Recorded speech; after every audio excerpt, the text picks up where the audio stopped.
In fifth grade, students continue to build their reasoning and their thinking around fractions by starting to divide with fractions. Now, in fifth grade, there's very specific limits around what division that they are doing with fractions.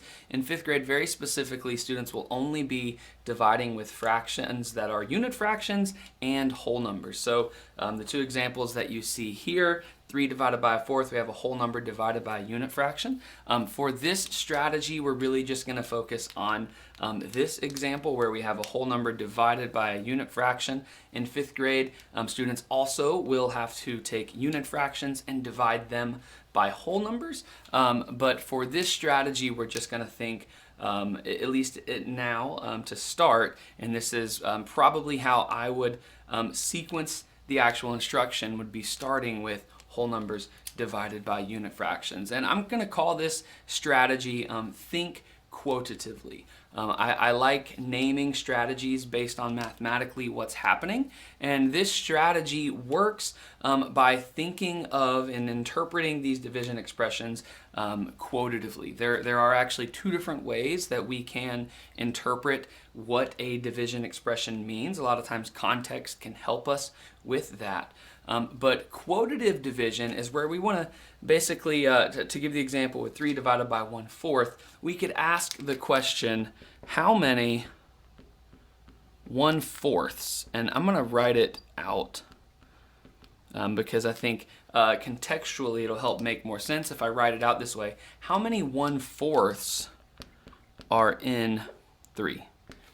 And when we think about and interpret division in this way, especially a unit fraction with a whole number, we can actually use a little bit more conceptual understanding to find that quotient. And I would argue that in fifth grade, because we're only dealing with whole numbers and unit fractions, there's actually not much reason to ever even introduce an algorithm of dividing with fractions. In sixth grade, students divide with fractions, fractions by fractions, non-unit fractions, fractions greater than 1, mixed numbers, and so in some of those cases, an algorithm is necessary.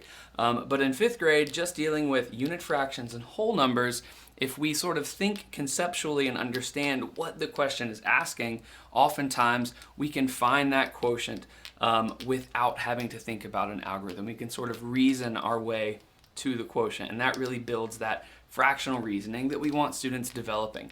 And so I'm going to draw a model to represent this as well. How many 1/4s are in 3? I'm just going to draw 3 circles to represent my 3. 1, 2, 3. Each circle represents a whole. And if I want to know how many 1/4s are in 3, I could represent that just by breaking each whole into fourths and then counting the amount of fourths I have.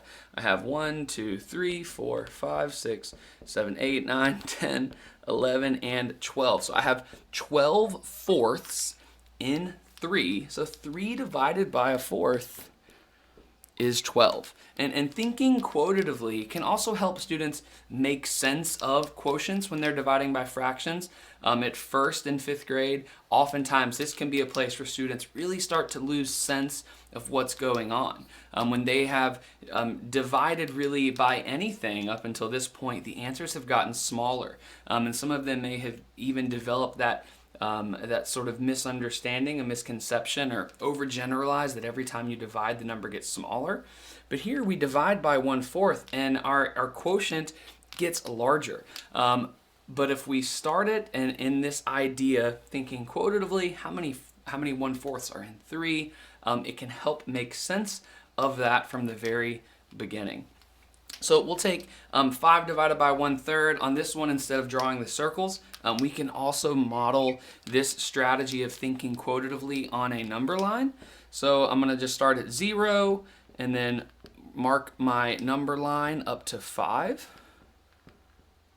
And I'm going to ask how many 1/3s, right? How many 1/3s are in 5? That's the question I'm asking. That's how I'm going to answer this and find this quotient. So on my number line, I'm just going to break each whole section into thirds so that I can go back and count the number of thirds. So 1, 2, 3, 4, 5, 6, 7, 8, 9, 10, 11, 12, 13, 14, 15. I could even kind of circle them to show that there are 15 1/3 inside of 5. So 5 divided by 1/3 is 15. And this is certainly one where I would want to experiment with different models with students, kind of see which students gravitate towards which model. The number line can be a little abstract, whether we're, sometimes students confuse whether or not we're counting the space in between the tick marks or we're counting the actual tick marks, and so misconceptions can develop there. So maybe drawing the circles makes a little bit more sense. But either way, we can represent that idea of thinking quotatively and just asking ourselves, how many 1/4 are in 3? How many 1/3 are in 5? Eventually, after enough examples, students might start to generalize and develop some patterns and think, hey, my quotient, when I have my whole number divided by a unit fraction, it's always just my whole number times the denominator. Can I just do that instead? And we can let students experiment and explore and see if that works, maybe have conversations about why it works, planting little ideas of that algorithm of multiplying by the reciprocal that they might get to in 6th grade. But for now, just this strategy of thinking quotatively, asking that question, how many 1/4 are in 3, or whatever that unit fraction and whole number is, will be enough. And more importantly, not only will it be enough to get the right answer, but it will be enough to continue to develop their reasoning so that they can more deeply understand fractions.